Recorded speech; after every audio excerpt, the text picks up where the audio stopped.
Hello, my name is Oliver. I'm an alcoholic, and this is our Telugu Big Book study. Please join me in starting with the Serenity Prayer. God grant us the serenity to accept the things we cannot change, the courage to change the things we can, and the wisdom to know the difference. I believe we're at the top of page 66. The Right. paragraph starting with is plain. Well, Yeah. Okay, right. It thanks. is plain. Right. That's where we agreed last time. So నమస్కారం మిత్రులారా, నా పేరు రమణ. ఆ, ఆలివర్తో పాటు మళ్ళీ big book అధ్యయనానికి శనివారం మనం చేసుకునేవాళ్ళం. 2 వారాల అంతరాయం కలిగింది, క్షమాపణ కోరుకుంటున్నాం. మళ్ళీ వెనక్కి వస్తున్నాం. ఈసారి నుంచి వారం వారం అవుతుందని ఆశ. సరే, ఒక్కసారి మనం ప్రశాంత ప్రార్థనతో మొదలు పెట్టుకుందాం అండి. దేవా, నేను మార్చలేని విషయములను అంగీకరించుటకు నాకు ప్రశాంతత నిమ్ము. మార్చగలిగిన విషయములను మార్చుకున్నట్టుకు ధైర్యం నిమ్ము. మరియు పైరింటికి గల తేడాన్ని తెలుసుకును వివేకము నిమ్ము. మనం ఎక్కడున్నామంటే మన తెలుగు బిగ్ బుక్ లో 65వ పేజీ 2వ పేర, క్రోధావేశాలతో అమితంగా నిండిన, అక్కడి నుంచి చదువుకుందాం అండి. Yes Oliver, go ahead. Thank you. It is plain that a life which includes deep resentment leads only to futility and unhappiness. So, the word resentment seems to be a little bit difficult to translate, but here they're talking any kind of deep resentment or resentment that I feel over and over again. I can tell you about a fight I got into when I was 12 years old, 13 years old. I can tell you who did it. I can tell you what happened. I could choreograph it for you perfectly so that you can see what happened. And I can drink over that. And I can drink over events that happened when I was even younger. And to the extent that I live in those events and live in those resentments, I am going to have a life that is futility means uselessness. I'm not going to help anyone, and I'm going to be miserable. I'm not going to be able to help you or anyone else. To the precise extent that we permit these, do we squander the hours that might have been worthwhile? So, to the extent that I live in those things, I'm wasting time that I could have spent usefully helping someone else. So, a sponsee wants me to call him and go through the book with him, or to take him through the steps, or to show up for a meeting. But I can't. I don't feel like doing those things because I want to focus on this guy who beat me up when I was 12 years old. That is a waste of time. I think that it's pretty clear to you that that's insane. But, each of us, you'll tell me your resentments and they sound insane to me. But then when I get to my own resentments, it's like, oh, mine are completely justified, unlike his. And so I'm not wasting time festering in this. This is a really useful, like, recreation of my life and regret and everything else. So but whoever's doing it, it is a waste of time. It's squandering the hours. Do you want to translate that or should I keep going? I'll translate that, right? Thank you. So క్రోధావేశాలతో అమితంగా నిండిన జీవితం అప్రయోజకత్వం మరియు సుఖలేమికి దారి తీస్తాయనేది సుస్పష్టం అన్నాడు.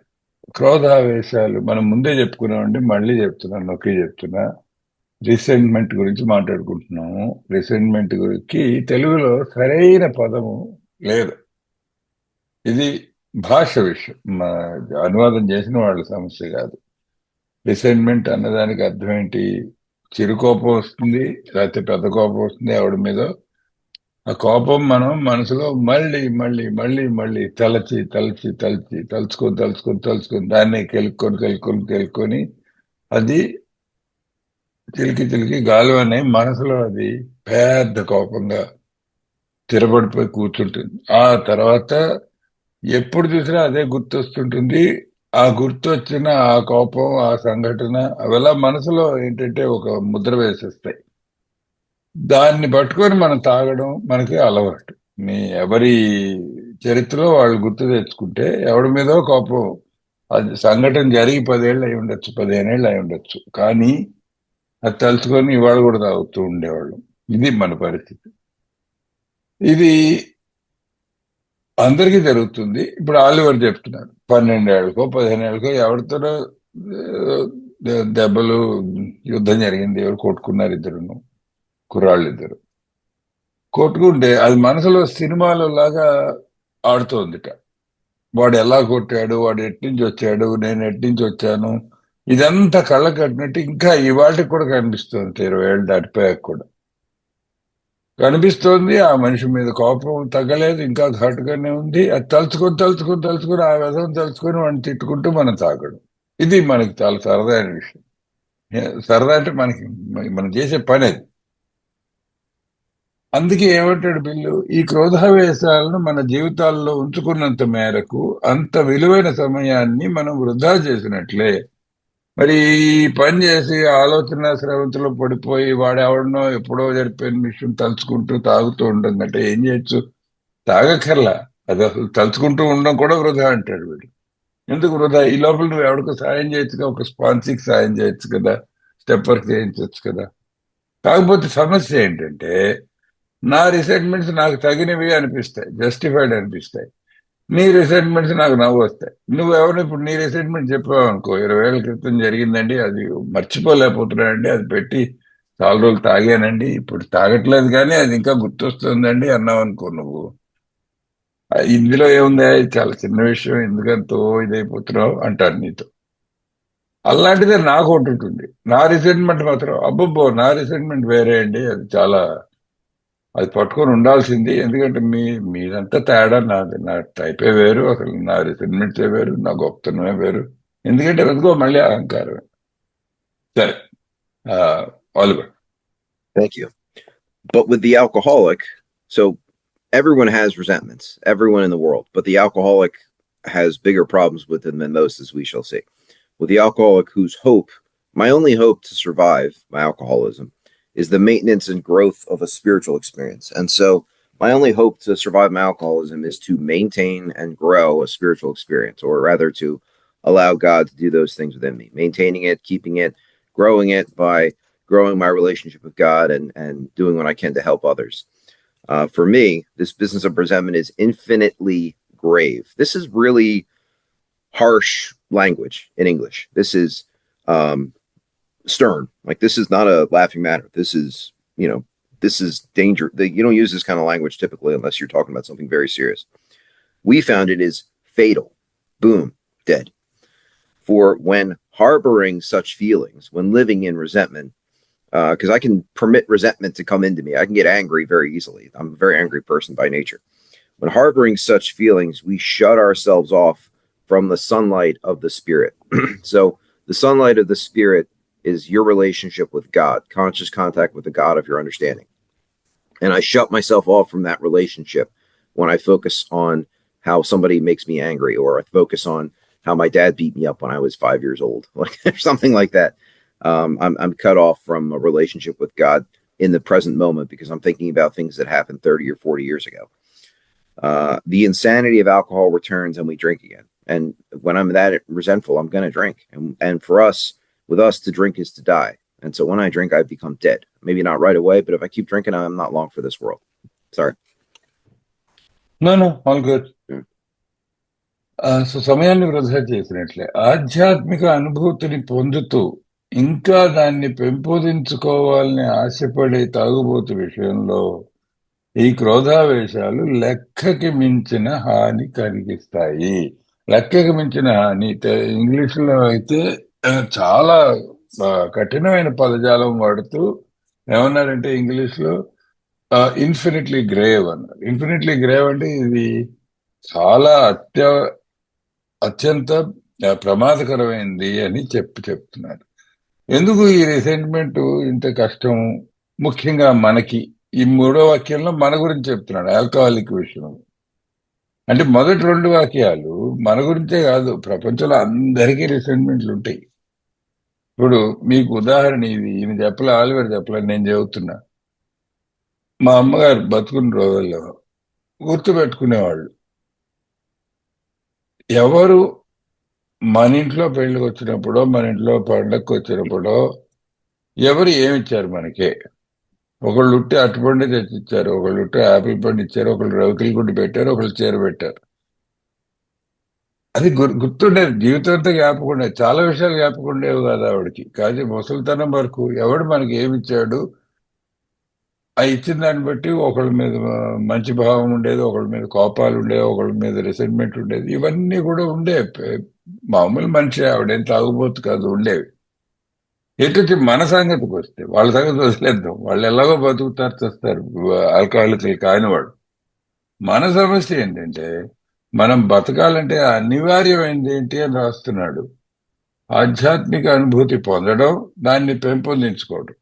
ఇవి రెండు, growth and maintenance అన్నది లేకపోతే స్పిరిచువల్ కండిషన్ మనం చచ్చాము. అది ముఖ్యంగా మరణానికి చేరువుగా తీసుకెళ్తాయని మేము గుర్తించాం, మామూలుగా కాదండి. ఈ రిసెంట్మెంట్ వల్ల చావు మూడింది అని చెప్పేస్తున్నాడు డైరెక్ట్ గా. చేరువుగా తీసుకెళ్ళక, ఎందుకంటే అటువంటి భావాలకు ఆశ్రయం కల్పించడం వలన విశ్వాత్మకు దూరంగా మనల్ని మనం బంధించుకున్నాం. ఇది ఇంగ్లీష్ లో చాలా అందంగా రాశారు, తెలుగులో అట్లా రాల. ఏమన్నా అంటే విశ్వాత్మకు దూరంగా మనం బంధించుకున్నాం కాదు, we are shut off from the sunlight of the spirit అన్నాడు. సన్లైట్ ఆఫ్ ద స్పిరిట్ అంటే ఆ విశ్వాత్మ సూర్యరశ్మి లాగా ప్రకాశిస్తూ ఉంటాడు ఎల్ల చోట్ల.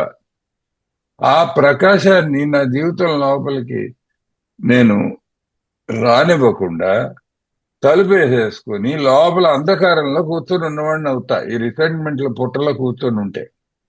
తలుపు తీసి ఈ రిసెంట్మెంట్ల బారిలోంచి తప్పించుకొని ఆ భగవంతుడిని లేకపోతే ఆ ఉన్నత శక్తిని లోపలికి ప్రసారం ఉంటే, ప్రవహిస్తే నాలోకి, నాకేమైనా ఆధ్యాత్మిక పురోగతి చెందే అవకాశం ఎంతో కొంత ఉంది.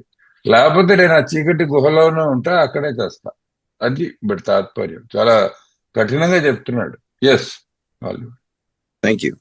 If we were to live, we had to be free of anger. So the last paragraph ends with death.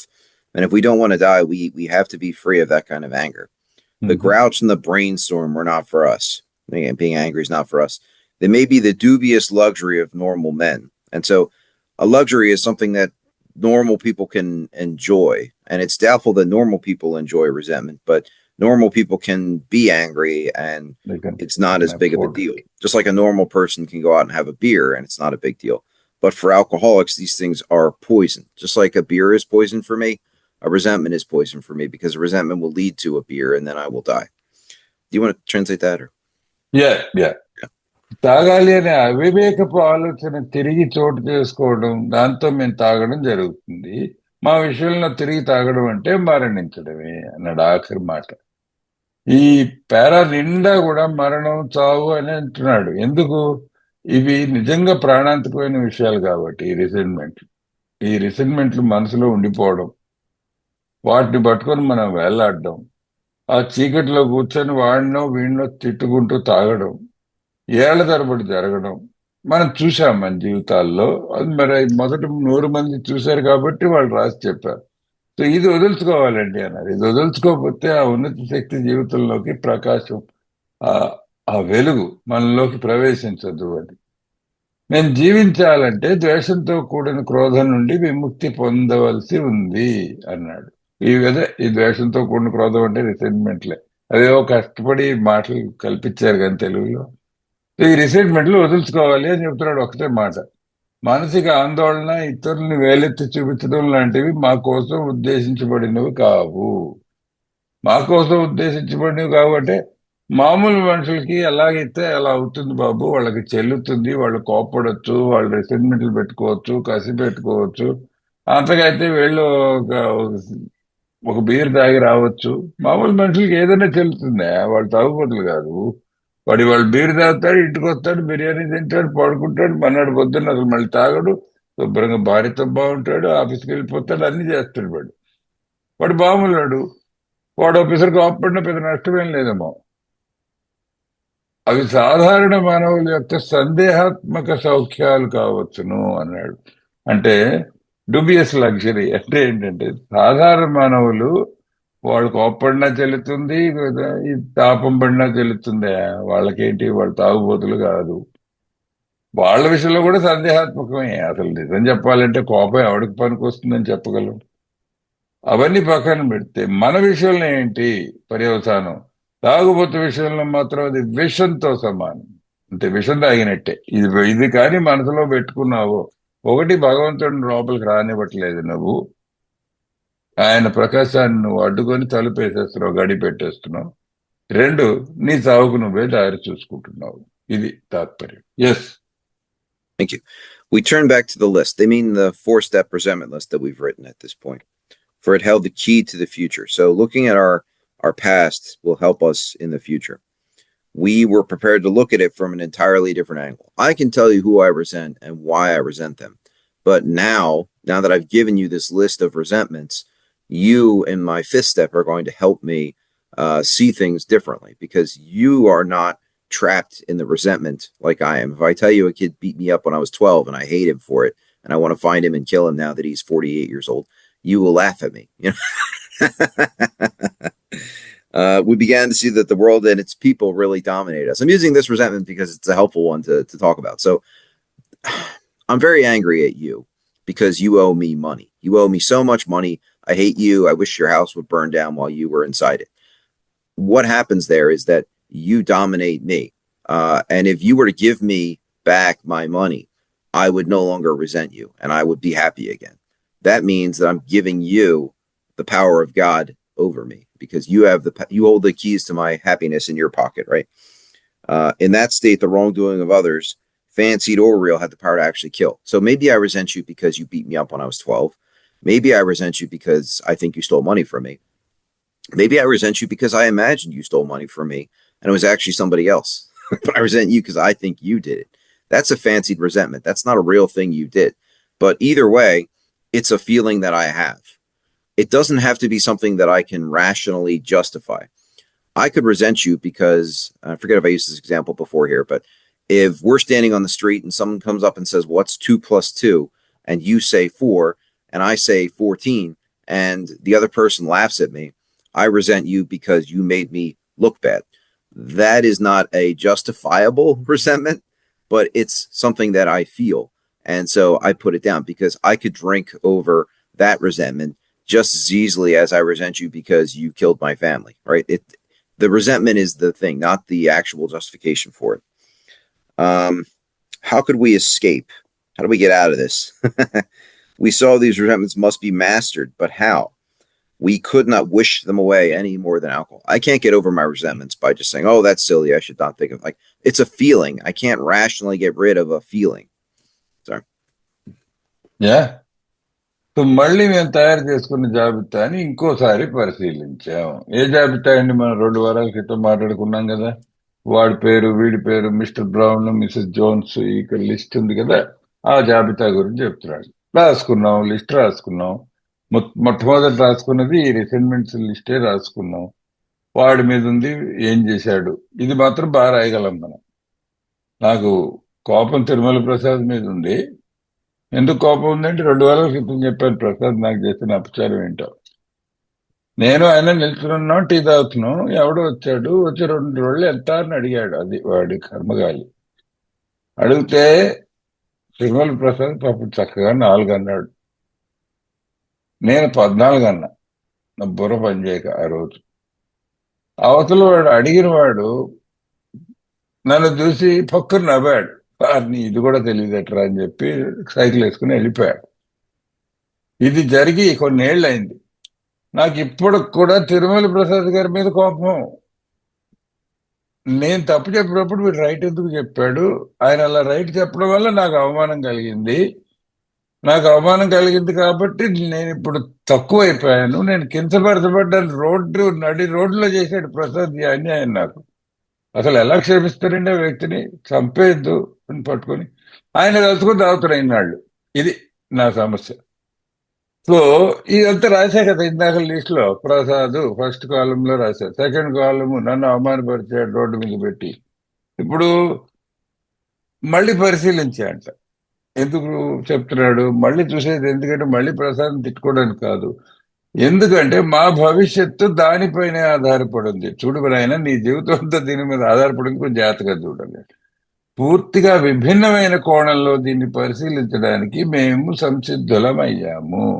విభిన్నమైన కోణంలో వేరే రకంగా చూడటం మొదలుపెట్టాం మొదటిసారి. ఇన్నాళ్ళు దాన్ని కేవలం మన కోపాల జాబితాగా చూస్తున్నాం ఇందాకల వరకు. ఇప్పుడు అలా కాదు, దీన్ని సరికొత్త కోణంలో చూడమంటున్నాడు. ఇంకో చూపు, ఇంకో విధంగా చూడమంటున్నాడు. ఎలాట? ఈ ప్రపంచం దాని మనుషులు మన పూర్తిగా ఏలుబడి చేశారని భావించడం జరిగింది. ఇది కొంచెం వక్రంగా ఉంది ఈ వాక్యం. వాళ్ళు ఏమంటున్నారంటే, ఇప్పుడు ఇది పెట్టుకున్నాను నా మనసులో. ఇప్పుడు ఆలివర్ చెప్పిన ఉదాహరణలో 12 ఏళ్ళకి ఎవరితోనో ఘర్షణ జరిగింది ఆయన స్కూల్లో. ఇప్పుడు ఈయన 40లో ఉన్నాడు, వాడికి 45 48 ఏళ్ళ. ఇంకా వాడిని చంపేద్దాము, వాడిని కుమ్మేద్దాము అనే ఆలోచన ఉందంటే అది మన పిచ్చి కాదు. వాడి జీవితంలో ముందుకెళ్ళిపోయాడు, వాడు ఏదో చేసుకుంటున్నాడు, వాడు ఎక్కడో ఉన్నాడు, అసలు మన ఊళ్ళో ఉన్నాడో లేదో. వాడిని పట్టుకొని నీ మనసు వేలాడుతోంది కదా. అలాగే తిరుమల ప్రసాద్ గారు ఎక్కడో ఉన్నారు, ఆయన జీవితంలో ఆయన బతుకుతున్నాడు, ఆయన ఏదో చేసుకుంటున్నాడు. ఇంకా 2 రోజులు 4 గురించి నేను అలా పట్టుకుని వేలాడుతున్నానంటే బుద్ధి లేనిది ఎవరు? నేనా? మరి నేనే కదా. ఇప్పుడు మనుషులతో ఏలుబడి చేయబడుతున్నాం అన్నాడు అంటే ఏంటి? ఆ ఆలోచన ఏదైతే ఉందో, పాపం ప్రసాద్ దాన్ని తప్పుకుని వెళ్ళిపోయాడు, ఆయన పని ఆయన చేసుకుంటున్నాడు. ఎటొచ్చి ఆయన గురించి నాకున్న కోపం, ఆ జరిగిన సంఘటన, అవి నా మనసుని ఏలుతున్నాయి. అంటే నా మనసుని పూర్తిగా ఆక్రమించ కూర్చున్నాయి అవి. ఆ ఆలోచన తీయాల్సిన అవసరం ఉంది. ఈ స్థితిలో ఇతరులు చేసిన తప్పుడు పనులు వాస్తవమా, అవాస్తవమైనవా, అవి మరణ శక్తిని కలిగి ఉంటాయి. అది వాస్తవమైన అవాస్తవమైన. వాస్తవం అంటే ఏంటి? నిజంగానే పోనీ ప్రసాద్ నన్ను అవమానించడానికి అన్నాడే అనుకో, అది వాస్తవం. అసలు అవునో కాదు కూడా మనకు తెలియదు. పాపం ఎవడో దారిపోయి దాన్నే ప్రశ్న అడిగితే చెప్పాడు తప్ప నన్ను అవమానించాలని ఆయన పూనుకున్నాడే ఏమిటి? సో నా మనసులో నేను పెట్టుకున్న భావం పూర్తిగా అవాస్తవం. కాకపోతే దీనికి సంబంధం లేదు, అది నిజమా అబద్ధమా కూడా తెలియదండి. నా మనసులో ఉంటే అంతే, అది నన్ను చంపు తింటోంది అని చెప్తున్నాడు. మరి మాలోని ఈ క్రోధావేశాలని అధిగమించాలని గుర్తించాం. ఇప్పుడు మళ్ళీ లిస్ట్ ని మళ్ళీ ఇంకో కోణంలో పరిశీలిస్తే ఇవి తీసేయాలండి, ఇవి తీసే వరకు మనకు విముక్తి లేదు అని అర్థమవుతుంది. మనమే వెర్రి వాళ్ళం కాదు, గుర్తుపెట్టుకోండి. మనం ఆల్కహాలిక్స్, మనం జబ్బు చేసిన వాళ్ళం తప్ప మనం పిచ్చి వాళ్ళం కాదు. ఇవాళ స్పాన్సర్ చెప్పగానే అర్థమైంది, అవునండోయ్ మీరు చెప్పింది నిజమే, వీటి మీద ఎక్కువ సమయం నేను గడుపుతున్నానండి, దీనివల్లే తాగానండి, దీన్ని ఎలా నివారించుకోవడం? నివారించాలి అంటే తీసేస్తే పోతుందండి. సరే తీసేస్తే పోతే గొడవే లేదు. అలా అయితే తాగేద్దాం, తాగుడు, తాగేయాలి తాగాలి తాగాలి ఆలోచన 24 గంటలు ఉంది నా మనసులో. మానేద్దాం అనుకున్నాను, అనుకున్నంత మాత్రాన పోయిందిటండి, అలా ఆలోచన అలా వెళ్ళిపోయిందా? అలా వెళ్ళిపోతే ఇంకే చాలా గొప్పగా ఉంది జీవితం. ఆ తాగుడు ఆలోచన వెళ్ళిపోయింది, రిసైన్మెంట్ అలా వెళ్ళిపోదు, కానీ వదిలించుకోవాలి. ఎట్లా? ఇప్పుడు మాట్లాడుకుందాం. Yes Oliver. Thank you. This was our course. This is the way we do it. We realized the people who wronged us were perhaps spiritually sick. So if I'm physically sick, I have the flu, I'm throwing up, and you come visit me, knowing that I'm sick, and I throw up on you, you will not like that very much, but you will understand it because I'm sick. I can't help it.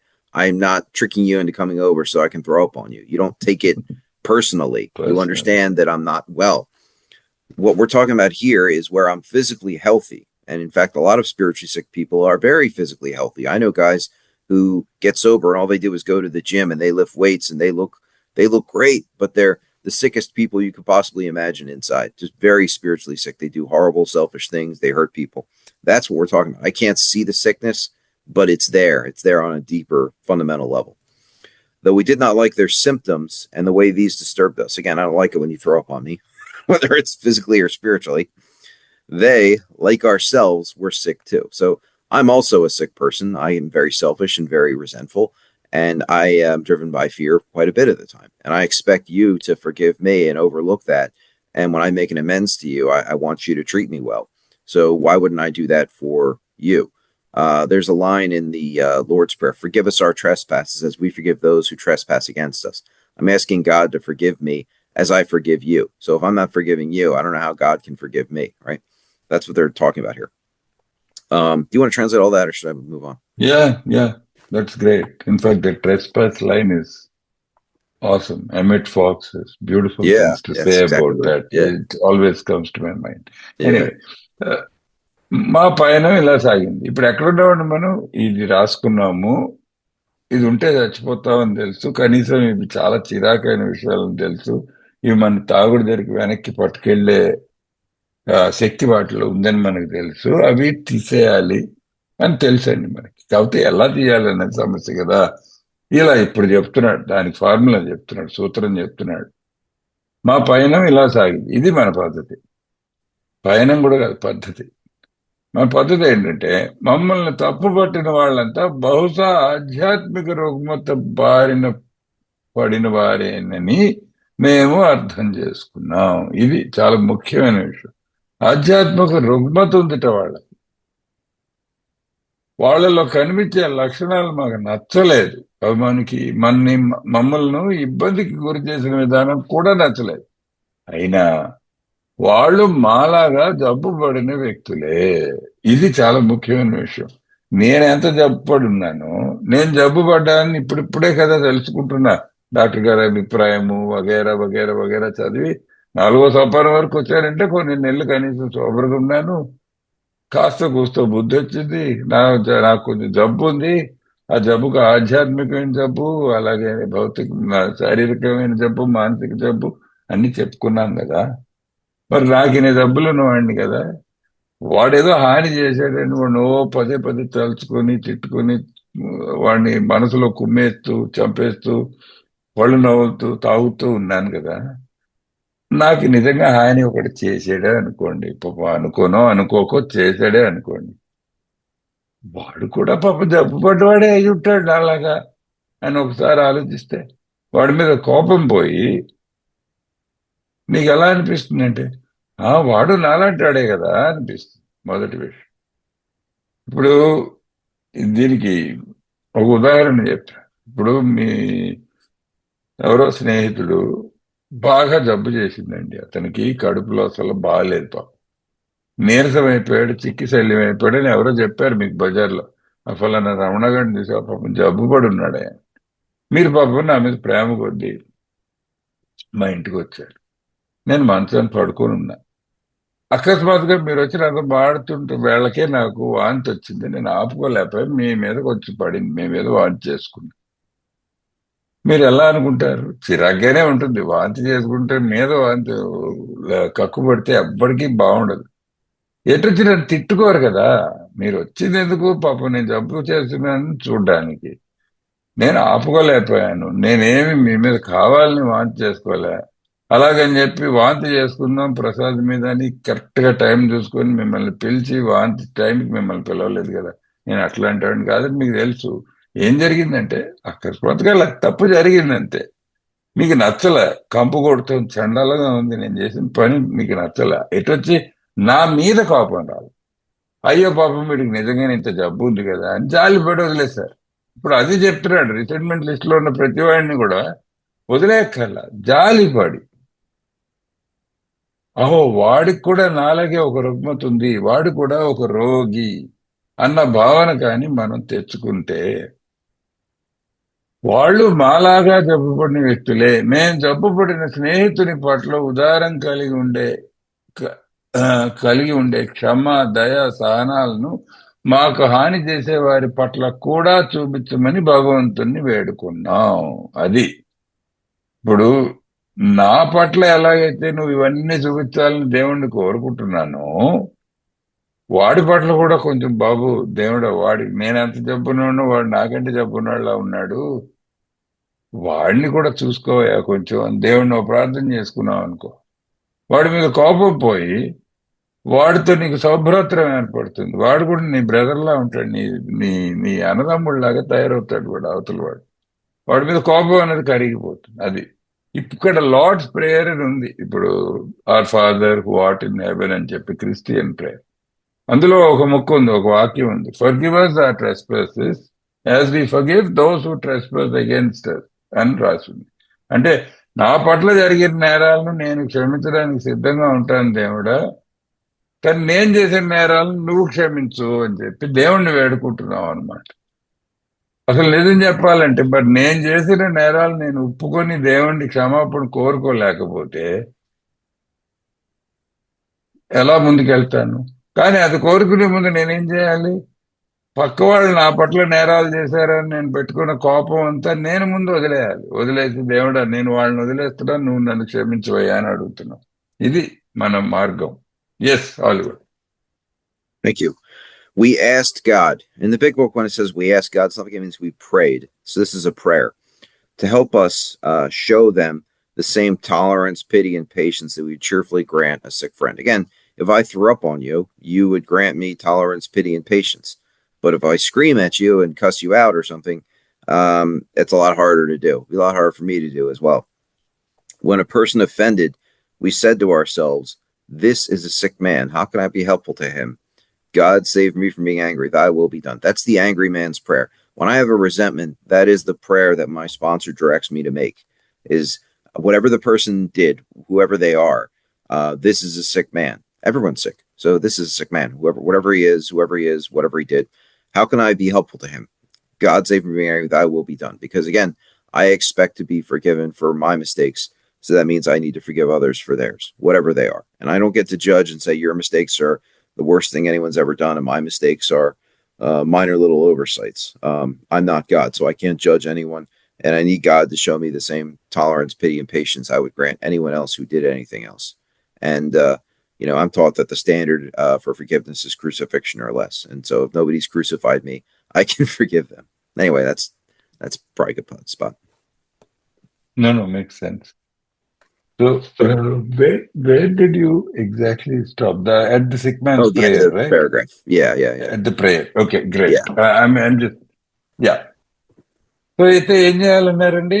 పాపం వాడు కూడా జబ్బు చేసిన వాడు అని చెప్పి గ్రహించమన్నారు. గ్రహించి ఏం చేయాలి? దేవుణ్ణి వేడుకున్నాం అంట. దేవుణ్ణి వేడుకున్నామంటే ఒకటే విషయం, ప్రార్థన చేసుకున్నాం మనం. ఇక్కడ బిగ్ బుక్ లో ఎక్కడైనా సరే దేవుణ్ణి కోరాము, దేవుణ్ణి వేడుకున్నాము, దేవునితో చెప్పాము అని రాసి ఉంటే అర్థం ఏంటంటే మనం ప్రార్థన చేసుకోవాలి అని అర్థం.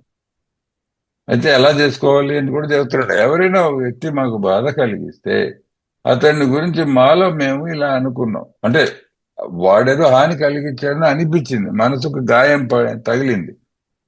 ఎటొచ్చి ఆ గాయం ఇంత పుండైపోయి దాన్ని కెలుక్కొని అది పెద్ద కోతిపుండు భ్రమరాశి సయ్యమని ఇబ్బంది పెట్టే లోపే అసలు ఇలా అనుకోవచ్చు మనలో మనం. అంటే ఈ ప్రార్థన చేసుకోవచ్చు. ఇతను జబ్బు పడిన వ్యక్తి, వాడు నిజంగానే వచ్చి లంపకాయ కొట్టాడే అనుకో, లేకపోతే ఏదో చిన్న హాని చేయడానికి ప్రయత్నించాడు అనుకో, పెద్ద హాని చేయడానికి ప్రయత్నించాడు అనుకో, అప్పుడు దేవుణ్ణి తలుచుకుని మనసులో ఇతనికి జబ్బు ఉందండి, ఇతనికి నేను ఏ విధంగా సహాయం చేయగలను. ముఖ్యంగా ఇది గుర్తుపెట్టుకోండి, ఇతని విషయంలో కోపం రాకుండా భగవంతుడు నన్ను కాపాడుగాక. వాడేదో చేశాడు, వాడు జబ్బుపడ్డ వ్యక్తి అని అంగీకరించి ముందు మనం ఆలోచించి, రెండో విషయం ఏంటంటే నాకు కోపం రాకుండా నన్ను నువ్వు కాపాడు దేవుడా అని చెప్తున్నాం మనం. ఇది చాలా చాలా ముఖ్యమైన విషయం. ఎందుకంటే కోపం వస్తే చచ్చేది నేను, వాడు కాదు. అపచారం వాడు చేసి ఉండొచ్చు, చేయకపోయి ఉండొచ్చు, అది పక్క విషయం. కోపం వస్తే అది రిఫైన్మెంట్ అయ్యి పెద్దదయ్యి తాగి చచ్చేది నేను, ఎందుకంటే తాగుబోతుంది నేను కాబట్టి. భగవంతుడా నాకు కోపం రాకుండా నన్ను కాపాడవయ్యా నీ చేతుల్లో. ఎందుకు అడగడానికి నీకు హక్కు ఎక్కడి నుంచి వచ్చింది? 3వ సోపానం నుంచి వచ్చింది హక్కు. అక్కడ ఏం చెప్పావు? నా ఇచ్ఛను జీవితాన్ని కూడా నేను ఏం చేస్తున్నాను, నా జేబులో పెట్టుకోలే, భగవంతుని రక్షణకు సంరక్షణకు అప్పు చెప్తా అని అనుకున్నాం కదా 3వ సోపానంలో. అది కనుక క్షుణ్ణంగా నువ్వు చేసినట్టయితే 3వ సోపానం కార్యాచరణ అది జరుగుతూనే ఉంది కదా. 4వ సోపానం రాస్తుంటే 3వ సోపానం మర్చిపోలే కదా. ఇవాళ పాఠం చదువుతుంటే నిన్ను చెప్పిన పాఠం మర్చిపోకూడదు కదా. సో మనం 3వ సోపానం కానీ గట్టిగా మనం పట్టుకొని ఉంటే, మనం భగవంతునికి ఇచ్చాను మన జీవితాన్ని సమర్పించుకొని సంరక్షణకు అప్పచెప్పే క్రమంలో ఉంటే మనం ఇది తప్పకుండా చేయొచ్చు. బాబు నేను కాపాడకుండా నన్ను క్షమించు, ఆయన ఇచ్చ నెరవేరు కాక. బాబు నువ్వు వెళ్ళా అనుకుంటే అలా కానివయ్యా. ఈ కోపాలు, తాపాలు, తీర్పులు, తీర్మానాలు చేయడానికి నేను ఎవరినయ్యా బాబు? వాడేదో అన్నాడని అనుకోవడం, అనుకున్నాను కదా అని తాగడం, తాగాను కదా అని చావడం, ఈ గొడవంత నా వల్ల కావట్లేదు దేవుడా. నువ్వు నన్ను కోపం రాకుండా కాపాడు. వాడికి ఏదో జబ్బు ఉన్నట్టుంది, నన్ను చూసుకుంటున్నట్టే వాడిని చూసుకోవయ్యా దయచేసి అని ఒక్క కోరిక, ఒక్క ప్రార్థన చేసుకున్నామంటే కరిగిపోతుంది ఆ రిసెంట్మెంట్. ఇన్నాళ్లుగా కరడు కట్టిపోయిన ఆ రిసెంట్మెంట్ మంచు ముక్కలాగా కరిగిపోయే అవకాశం ఎంత మాత్రమైనా ఉంది. ఇది అనుభవం మీరు చెప్తున్న విషయం. అంతే. All Thank you. We avoid retaliation or argument. So retaliation, you hurt me, so I hurt you back more, you know. We wouldn't treat sick people that way. So if you throw up on my shoes, I don't take a baseball bat and break your legs. That would not be a very healthy approach to anything. Or if you're really sick and you're saying, I don't need to go to the doctor, I don't start screaming at you and telling you like nasty things or whatever. If we do, we destroy our chance of being helpful. So if I did that with you when you had the flu, I'm not going to be able to help you at all. You're going to throw me out of your house. I'll probably never talk to you again. It's the same way here. If you harmed me by something you did being spiritually sick, it doesn't do any good for me to come back at you with my own spiritual sickness or to argue with you about it. It's just that's not helpful. We fall short in this area. We do this, but we then have to move on from it. That's what the 4th step is for, and later the 10th step. We cannot be helpful to all people, but at least God will show us how to take a kindly and tolerant view of each and every one. So there's 2 things there. I can't help everyone. There are some people that have harmed me too much, or I've harmed them too much. The relationship is unsalvageable, and it's better to love them from afar. Like, you know, nobody's saying that if someone killed your pet that you have to let them in your house after that and treat them like they're your best friend. And you don't have to like anyone. We're just saying you have to love everyone. And sometimes love means distance. And it says here, this is the 2-way aspect of this. God is showing me something. So it's not just me talking to God. It's God showing me things, listening to God. God is going to show me how to take a kindly and tolerant view. For some people, that means that I do take them back in like they're my brother. For other people, it means that I never talk to them again. I respect that they don't want to talk to me, or I respect that I am toxic in their life, or whatever it is. I take a kindly and tolerant view from a million miles away. Sorry, that's probably a good spot. మేము ప్రతీకారం తీర్చుకోవడం లేదా వాదించడం మానుకుంటాం. ముఖ్యమైన విషయం ఇది. ఇంతకు ముందు నా వైఖరి ఏంటి అని ఒకసారి పోల్చి చూసుకుంటే, ఇంతకుముందు నాకు ఇందాకల ప్రసాద్ మీద కోపం ఉందే అనుకోండి, నేను తాగుతూ ఏమాలోచిస్తా అంటే వాడిని ఎలా బోల్తా కొట్టిద్దాం, ఇంకా తీవ్రమైన కోపం ఉంటే వాళ్ళని ఎలా చంపేద్దాం, వాడిని చంపడానికే పథకం వేసుకుంటాను. పాపం వాడు చేసిన తప్పేం లేదు, వాడి వల్ల నేను అవమానపడ్డాన్ని నేను అనుకున్నా రోడ్డు మీద. కాకపోతే ఆ మనిషి పేరు నాకు ఎలా గుర్తుండిపోయిందో చూడండి, ఎంత కరడు కట్టిపోయిందంటే ఆ కోపం. ఆ మనిషిని చంపేద్దామని పథకాలు వేస్తున్నాను నేను. మందు తాగిన కొద్దీ నాకు మత్తెక్కుతుంది, మత్తెక్కిన కొద్దీ నేను పథకాలు వేస్తున్నా. రోడ్డు మీద వేసేద్దామా, పొలంలో వేసేద్దామా, సందులో వేసేద్దామా అని చెప్పి. అసలు అర్థం పర్థం లేని ఆలోచనలు వస్తున్నాయి నాకు. ప్రతీకార భావం వస్తుంది. ఇప్పుడు మీరు వచ్చి నేను అడ్డుకున్నాను అనుకోండి, అరే అదేంట్రా వాడు చేసింది ఏం లేదురా, నువ్వు మరీ ఓవర్ యాక్షన్ చేస్తున్నావు అని అన్నావు అనుకో, నేను నీతో వాదిస్తాను ఉల్టా. నీకు తెలీదు, నీకు జరుగుతుంది తెలుస్తుంది, మీ ఇంటి వాళ్ళకి తెలుస్తుంది, బుద్ధి ఉందా లేదా, నీకు చాలా సులభంగానే ఉంటుంది, జరిగింది నాకు కదా, నాకు నొప్పి పెట్టింది కదా, నా నొప్పి నీకు ఎలా అర్థం అవుతుంది అని వాదన కూడా ఉంటుంది మన దగ్గర. ఇవన్నీ మానుకుంటా అంట. ఇవన్నీ మానేసి జబ్బు పడిన వ్యక్తితో మేము పద్ధతిలో వ్యవహరించం. అలా చేస్తే మేము వారికి సహాయకారులుగా ఉండే అవకాశాన్ని నాశనం చేసుకున్నట్లే అవుతుంది. అది. సో ముందు వాళ్ళతో వాదించాము, వాళ్ళ గురించి వాదించాము, వాళ్ళ మీద ప్రతీకారం తీర్చుకునే ఆలోచనలు మానుకుంటాము. మేము అందరికీ సహాయం చేయగలగడం అసంభవం. అది. సో ఇప్పుడు ఏమంటున్నాం అంటే, రిసెంట్మెంట్ అంటే ప్రతి వాడి గురించి భగవంతుడికి చెప్పుకో, భగవంతుడా వీడితో రిసెంట్మెంట్ ఎందుకు ఉంది, కరెక్టే, వీడు నా మనసులో గూడు కట్టుకొని దొలిచేస్తోంది రిసెంట్మెంట్ విషయం, నన్ను విడుదల చేయి. ఎలా విడుదల చేయాలంటే, వాడికి కూడా ఏదో ఆధ్యాత్మిక రుగ్మత ఉన్నట్టుంది, వాడు కూడా రోగి అయినట్టున్నాడు, నాకు ఎలా అయితే సహాయం చేసి నన్ను ఇంతవరకు తీసుకొచ్చేవో దేవుడు, వాడిని కూడా కాస్త చూసుకోవయ్యా. మొదటి విషయం. 2, వాడి మీద ఇంక నాకు కోపం రాకుండా నన్ను కాపాడు, ఎందుకంటే నేను నీ సంరక్షణలో ఉన్నాను. అలా చేస్తే నువ్వు వాడికి సాయం చేస్తావు, నీకు సాయం చేస్తావు. అలాగని చెప్పి మన గతంలో గొడవ పెట్టుకుని ప్రతి వాడిని కౌగిలిచ్చేసుకొని నువ్వేదో ముద్దులు చేస్తూ వాళ్ళతో స్నేహితులు అయిపోతావు అని అర్థం కానే కాదండి. అది చెప్తున్నాడు. వాడు ఏమంటున్నా అంటే, అందరికీ సహాయం చేయగలగడం అసంభవం. అంటే ఇక్కడ సహాయం చేయడం అంటే ఒక విధంగా చెప్పాలంటే మళ్ళీ సత్సంబంధాలు పెంచుకోవడం అనుకున్నాం. ఇప్పుడు నా జీవితంలో మా ఇంట్లోనే ఉన్నారు కొంతమంది వ్యక్తులు, వాళ్ళతో గొడవలు ఎంతవరకు జరిగాయి అంటే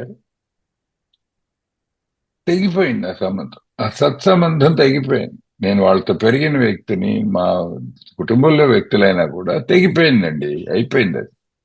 ఇప్పుడు దాన్ని ఏదో రిపేర్ చేయడానికి నేను ప్రయత్నించిన అవసరం లేదు. సరే, పోయిన సంబంధం పోయింది అంతే. కొన్ని సంబంధాలు అంతే. జీవితంలో మనం చేయడం వల్ల, అవతల వాళ్ళు చేయడం వల్ల కొన్ని కొన్ని తెగిపోయాయి. వాటిని ఇప్పుడు నేను మళ్ళీ పునర్నిర్మించడం కష్టం. నిర్మించే ప్రయత్నం చేయాల్సిన అవసరం కూడా లేదు.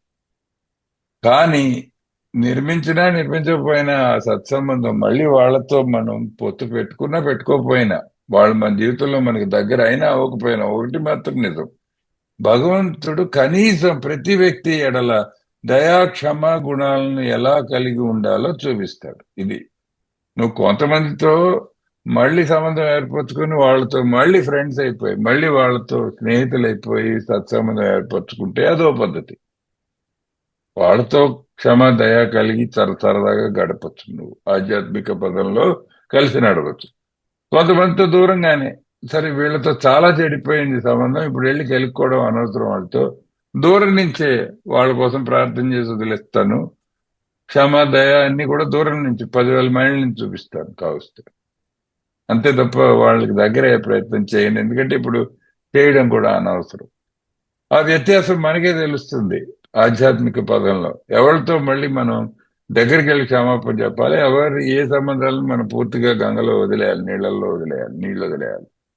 నీళ్ళు వదిలేసే సంబంధాలు కొన్ని ఉంటాయి, దగ్గరికి తీసుకునే సంబంధాలు కొన్ని ఉంటాయి. ఎటొచ్చే విషయం ఏంటంటే చివరికి ఎవరితోనూ కూడా కాపం మిగలదు, అది ముఖ్యం. ఇదిగో ఇది ఈయన రాశాడు ఒక చిన్న వాక్యం: any person capable of angering you becomes your master. అది నువ్వు ఎవడి మీద అయితే కోపం పెట్టుకున్నావో వాడు నిన్ను శాసించడం మొదలు పెడతాడు అని రాసింది అందులో. శాసించడం అంటే అర్థం ఏముంది? వాడు ఆలోచనే తిరుగుతుంటుంది నీ బుర్రలో, చివరికి వాడి గురించి ఆలోచిస్తుంటావు. ఎవడి మీద అయితే కోపం ఉందో, కోపం ఉంటే ఉంది, వాడు నీ జీవితాన్ని మొత్తం శాసించడం మొదలు పెడతాడు. అంటే నీ ఆంతరంగిక జీవితం, నీ మనసులో. సో అది వదిలేవయ్యా, వదలడానికి ఇదిగో ఈ ప్రార్థన చెప్పాడు. వాడు కూడా రుగ్మతాన్ని ఒకసారి గుర్తించమన్నాడు, మేలింది భగవంతుడికి వదిలేయమన్నాడు. ప్రోగ్రాంలో ఎక్కడైనా చూడండి, ఇది 4వ సోపానం మాత్రమే, ఎక్కడైనా చూడండి మనం చేయగలిగిన పనులు ఉంటాయి, మన చేయమని చెప్తుంది బుక్. మన వల్ల కాని పనులు ఉంటాయి, అవి భగవంతుడికి చెప్పమని చెబుతుంది. రెండే పద్ధతులు. నువ్వు చేయగలిగింది ఇదిరా బాబు, మిగిలింది భగవంతునికి చెప్పు అని చెప్తూ ఉంటుంది పుస్తకం ఎప్పుడు. ఇప్పుడు ఇందులో చూడండి, నువ్వు చేయగలిగింది ఏంటి? వాదించడం మానేశాం, ప్రతీకార భావాలు మానుకున్నాం, ఇవన్నీ మన చేతిలో ఉన్నాయండి. ఓకే, ఎందుకంటే ప్రతీకార భావం వాదన ఎక్కడుంది? నా నోట్లో, నా మనసులో. అది నేను మెల్లిగా వదులుకునే ప్రయత్నం నేను చేయాలి, ప్రాక్టీస్ చేయాలి. ప్రార్థన చేయమన్నాడు, అది కూడా నేను చేయాలి. తీసాడు, ఎవడు తీసేస్తాడు ఈ రెసిగ్న్మెంట్? ఆయన తీస్తాడు, మనం తీయలేం. మళ్ళీ భగవంతుడు తీస్తాడు. నువ్వు ప్రార్థన వరకే నీ పని, మిగిలిందంతా వాడు చెప్తాడు. ఎలా కలిగి ఉండాలో చూపిస్తాట అతను. సో ప్రార్థన చేసి చూడండి, మీకే కనబడుతుంది. దాన్ని సవాల్ చేస్తుంది బుక్. మరి కార్యాచరణ మనం క్షుణ్ణంగా చేస్తున్నాం అనేది మన చేతిలో. Yes, all good. Thank you. Referring to our list again, putting out of our minds the wrongs others had done, we resolutely look for our own mistakes. So this is the 4th column that we're talking about here. So we have 3 columns on page 65, but we have to write a 4th column, which is my role in the resentment. Some people say part. In English, that's dangerous, because if I look at my part in the resentment, it's always very small. Your part is huge. My part is like 1%. Your part's 99%. And so there's a capacity for self-justification and deny and delusion in there. It's better to talk about my role in the resentment, whatever it is. Where had we been selfish, dishonest, self-seeking, and frightened? I don't have a resentment unless I'm one of those things. Even if you shot me in the legs and stole my car as I was walking down the street, and I resent you for that, which I very much would, there's selfishness for me in that I'm controlling and playing God. I have a plan for my day. It doesn't involve you shooting me and stealing my car. You interfered with that plan, therefore I resent you. So it's not to say that it's justified or not. Like, anyone would feel resentment there. Anyone would think you should go to prison or worse. But at the same time, I'm the one drinking over my resentment, and I have to look at my role in it, which is that I had a selfish plan a self-centered plan that intersected with reality in a very very unpleasant way. That's just one example. Though a situation had not been entirely our fault, we tried to discard the other person involved entirely. So maybe it's something where we got into an argument and it turned into a fist fight. I disregard your role in that, and I look at my role in that, what I did that created the resentment. Where were we to blame? Where am I to blame for this fight we had? The inventory was ours, not the other man's. I could do your inventory all day long. I could write thousands of pages about how wrong you are. But we're doing my inventory, not yours. You talk to your own sponsor and do your own inventory. This one's mine. I'm the one drinking over this. You're not drinking because I resent you. You're drinking because of your own resentments.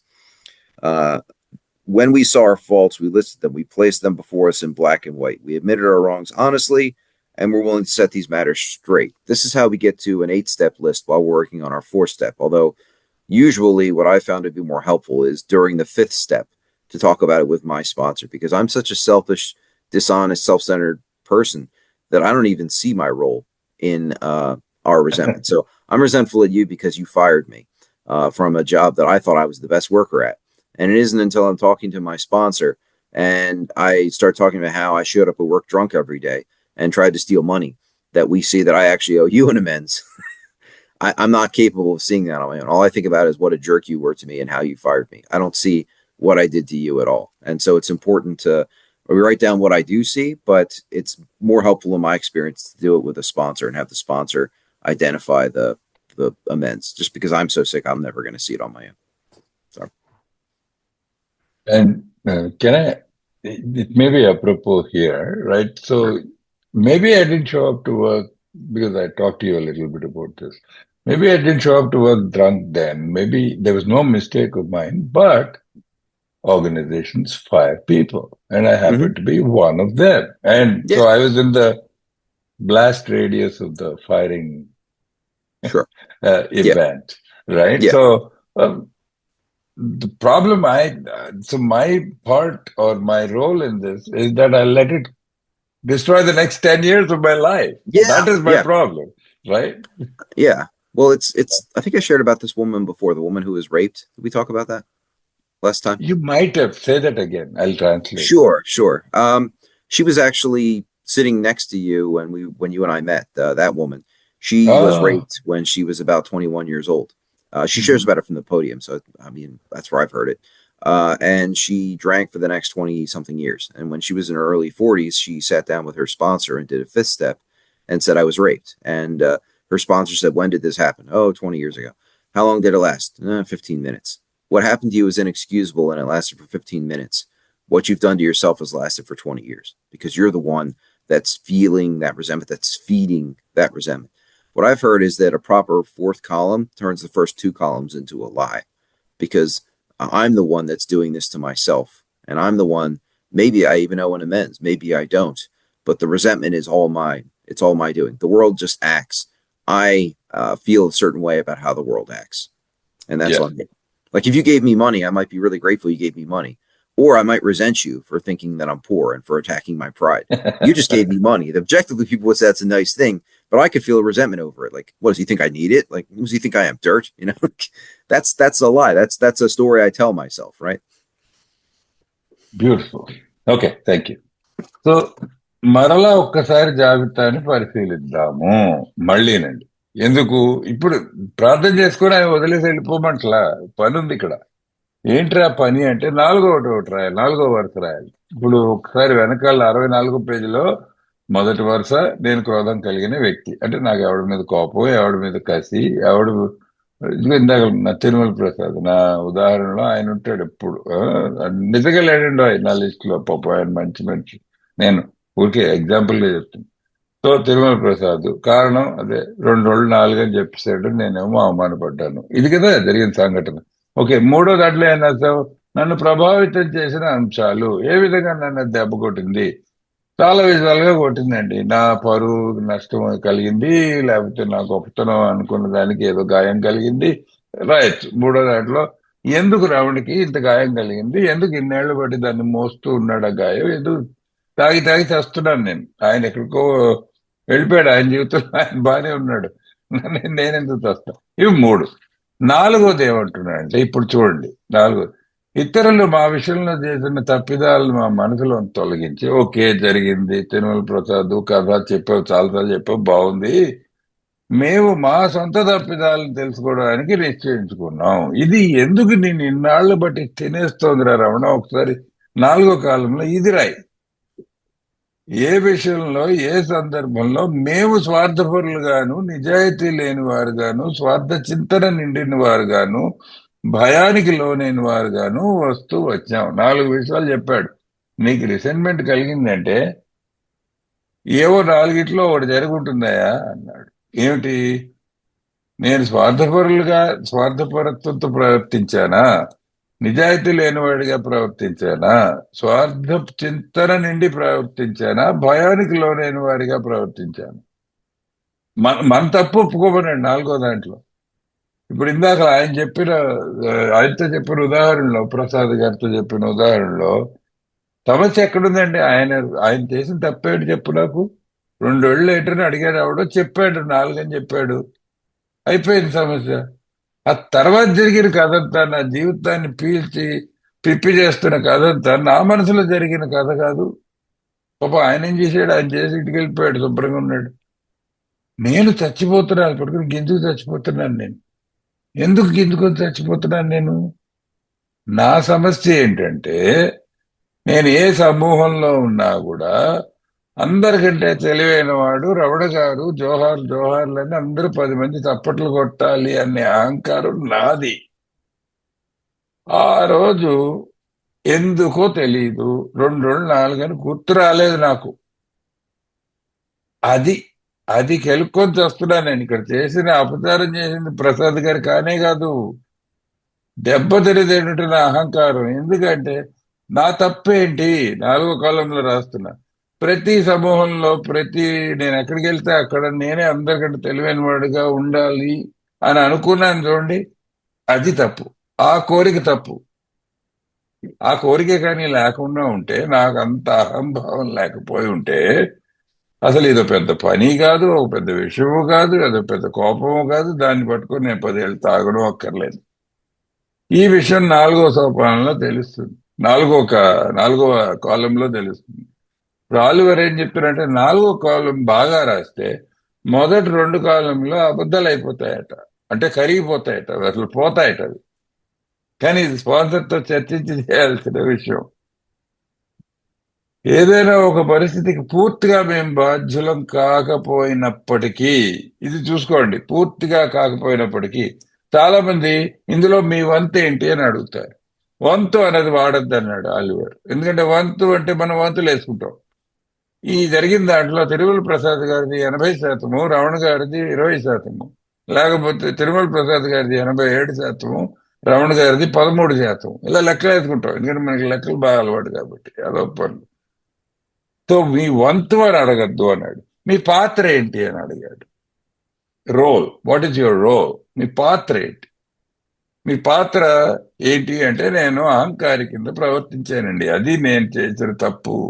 అది ఒప్పుకుని నాలుగో దాంట్లో నేను రాశాను అనుకోండి, ఇంకా ప్రసాదం లేదు, 2 రోజులు 4 లేదు, ఆ తప్పు లేదు, మొత్తం అన్ని ఎగిరిపోయాయి. ఇప్పుడు అర్థమైంది కదా, అసలు సమస్య స్పాన్సర్కి స్పష్టంగా తెలుస్తుంది నేను ఈ విషయం రాస్తే. ఓ రమణ, నీదిరా సమస్య, నువ్వు ప్రతి గుంపులోనూ నువ్వే తెలివైన వాడిగా చలామణి అవుతున్నావు అనుకుంటున్నావు చూడు, అదయ్యా నువ్వు చేస్తున్న దుస్సాహసం, నువ్వు చేస్తున్న తప్పు అని చెప్తాడు. పూర్తి పాత్రను కలిగిన వ్యక్తి తప్పును విస్మరించడం ప్రయత్నించాం. మమ్మల్ని ఏ విషయంలో తప్పు పట్టే అవకాశం ఉంది? అది నేను చేసిన తప్పేంటి? పరిశీలన మాది, ఇతర వ్యక్తిది కాదు.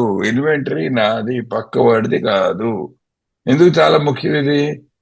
మనం అందరం చూసుకోండి, ముఖ్యంగా తాగుబోతులు, పక్కవాడి ఇన్వెంటరీ తీసుకోవడంలో మనం నిష్ణాతులు.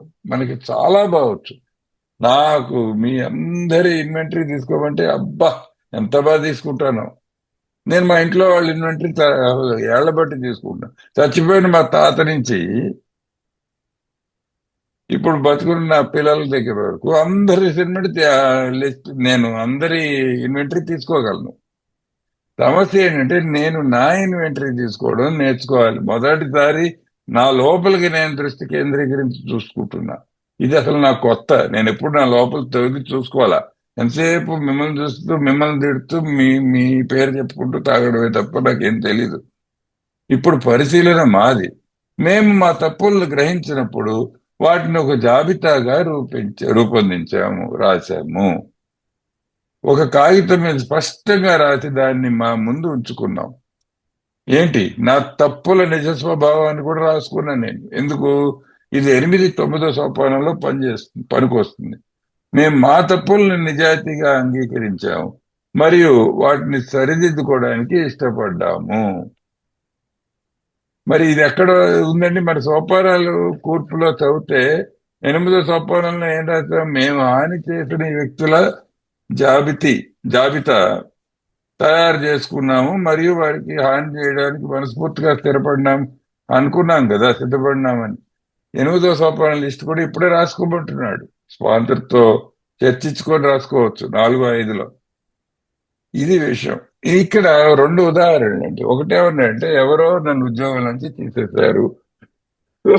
ఇది నాకు జరిగింది కాబట్టి నేను ఆయన్ని మళ్ళీ ఒకసారి పునః ప్రశ్నించాను అనమాట. ఉద్యోగంలో తీశారు. ఉద్యోగంలో తీస్తే 4వ దాంట్లో ఏం రాయాలి అన్నాడు. ఆయన ఒక ఉదాహరణ ఇచ్చారు. ఎవరి గురించో. ఉద్యోగంలో ఎందుకు తీసారంటే, నువ్వు రోజు తాగొస్తున్నావురా, నువ్వు రోజు తాగొస్తుంటే ఉద్యోగంలో ఎవడుంచుకుంటాడు, పీకి పారేశారు. తప్పు పీకిన వాడిది కాదు, నువ్వు తాగి వెళ్ళడం తప్పు. పొద్దున్నే 8ంటికి వాసన కొట్టుకుంటూ వెళ్తే ఎవడి ఉంచుతాడు నీకు ఉద్యోగం అన్నాడు. కరెక్టే. నేను అలా వెళ్ళలేదండి. నేను తాగుడు ఈ దరిద్రం అంతా తర్వాత మొదలైంది. నన్ను పీకేశారు. ఎందుకో పీకారు పోతా. నేనేం చేయాలి అని అడిగా ఆలివర్. పెద్దవాడు నాకంటే, పెద్దవాడు అంటే సూపరెడ్డిలో పెద్దవాడు, వయసులో కాదు కదా. అడిగితే బుక్ ఏం చెప్తోంది అంటే, అతనేమంటున్నాడంటే, ఇది నువ్వు సరే, నువ్వు తాగిపోలే, నువ్వు తప్పు చేయలే, పీకాడు. ఎందుకు పీకాడు? సంస్థలు మనుషులు పీకుతుంటాయి, ఫైర్ చేస్తుంటాయి, ఉద్యోగాలు పోతుంటాయి, ఉద్యోగాలు వస్తుంటాయి. ఇది జీవితంలో, ప్రపంచంలో క్రమం. ఆ క్రమంలో నువ్వు చిక్కుకున్నావు. సమస్య ఏంటంటే, ప్రపంచం చేసిన విషయం కాదు సమస్య. నీ ప్రతిస్పందన ఉంది చూడు. నీ జీవితంలో తగిలే దెబ్బలు కానీ, జీవితంలో జరిగే సంఘటనలు కానీ, వాటికి నువ్వు ఎలా ప్రతిస్పందించావు, ఎలా రెస్పాండ్ అయ్యావు, ఎలా రియాక్ట్ అయ్యావు, అది నీ పర్సనాలిటీ, నీ వ్యక్తిత్వాన్ని నిర్వర్తించే విషయాలు అవి. ఇప్పుడు సమస్య ఏంటంటే, నువ్వు అది పట్టుకొని ఇంకో 10 ఏళ్ళు దాకా ఉద్యోగం పోయింది ఒకరోజు. ఇంకా ఘోరమైన ఎగ్జాంపుల్ చెప్పాడు, గట్టి ఎగ్జాంపుల్ చెప్పాడు. మొన్న నేను ఈయన కలిసామండి. కలిసి మా పక్కన ఒక ఆవిడ ఉంది, ఆవిడతో కూడా మాట్లాడాం ఒక స్టెప్ వర్క్ షాప్. ఆవిడకి చిన్నప్పుడు 20 ఏళ్ల వయసులో, 20 ఏళ్ల క్రితం ఎప్పుడో, ఆవిడ చిన్న వయస్కురాలుగా ఉన్నప్పుడు ఎవరో మానభంగం చేశారు. చాలా గొప్ప నేరం అది, మామూలు నేరం కాదు. ఎవరో అనామకమైన వ్యక్తి ఆవిడని పావుగంట పాటు మానభంగం చేసి, అది ఆవిడ జీవితంలో మరపురాని గాయంగా తయారై, ఆవిడ మనసులో, శరీరంలో చాలా పెద్ద గాయం తయారై, అది తలుచుకుంటూ ఆవిడకి జరిగిన ఘోరమైన అన్యాయం తలుచుకుంటూ 20 ఏళ్ళు తాగింది ఆవిడ. తర్వాత మనకు వచ్చింది. సో మరి 4వ సోపానం ఆవిడ రాసుకున్నప్పుడు ఈ విషయం ఆవిడ చెప్తుంది. 4వ సోపానం రాసినప్పుడు, నన్ను ఫలానా వ్యక్తి రేప్ చేశాడు అన్నదానికి 4వ కాలం ఏముంటుందండి? ఇందులో నా తప్పుల నిజ స్వభావం ఏముంది? రేప్ చేసింది వాడు, వాడు. ఇందులో అనుమానమే లేదండి. నేను ఇక్కడ చేర్చబడిన దాన్ని, నేను పాడు చేసింది నన్ను. అసలు నా తప్పే ఉంటుందండి ఇందులో అని అడిగింది స్పాన్సర్ని. నిజమే కదా మరి. అమ్మా, నీకు జరిగింది చాలా తీవ్రమైన అన్యాయం అమ్మా, ఇందులో అనుమానం లేదు. ఎంతసేపు జరిగిందంటే, పావుగంట సేపు మానభంగం చేశాడు ఆ వ్యక్తి. ఘోరమైన చేశాడు. ఏ మనిషికి జరగకూడని విషయం జరిగింది నీతో. నేనేం తక్కువ చేసి మాట్లాడట్లేదు నేను. ఎటొచ్చి నువ్వే ఆలోచించుకో. ఆ వ్యక్తి పావుగంట చేసి పని వెళ్ళిపోయాడు నీ జీవితం నుంచి. నువ్వు 20 ఏళ్ళు దానికోసం నిన్ను నువ్వు చంపుకుంటున్నావమ్మా. వాడు పావుగంట చంపితే నువ్వు 20 ఏళ్ళు నిన్ను నువ్వు చంపుకుంటున్నావు కదా. నీ మనసులో అది పెట్టుకొని అది పక్కకి తీసి జీవితంలో ముందుకు వెళ్లే ప్రయత్నం చేయాలి కదా. క్షమించి వాడిని వదిలేసి ముందుకు సాగాలి కదమ్మా అని చెప్పాడు స్పాన్సర్. ఇంకా అంతకంటే ఏమో ప్రస్ఫుటమైన ఉదాహరణ ఉంటుందో చెప్పండి. అదే అందుకే మరొకసారి నొక్కి చెప్పాను, ఇంతకు ముందు చెప్పాము ఆలివర్ చెప్పగా. So that's where we are, Oliver. I think we should call it Yeah. an hour. This is heavy Yep. stuff. Perfect Yeah. place to stop because we go right into fear. I'll tell one joke and then shut up. This isn't for me. This is a speaker I heard one time. He said, a resentment is like peeing down your leg. Everyone can see it, but only you can feel it. And so what we're doing in A is changing our pants. So we'll end with I guess, the responsibility pledge and move on from there. I am responsible, Yeah. and anyone anywhere reaches out for help. I want the hand of A always to be there, and for that, I am responsible. Thanks. మరొకసారి బాధ్యతను తలుచుకుంటూ మనం ముగిద్దామండి. నేను బాధ్యుడును. ఎవరైనా ఎక్కడైనా ఎప్పుడు సాయం కోరినా ఏ యొక్క సహాయ హస్తం ఎల్లప్పుడూ అతడు ఉండాలని నేను కోరుకుంటాను. అందుకు నేను బాధ్యుడును. థ్యాంక్స్ అండి. కరణ్, మనం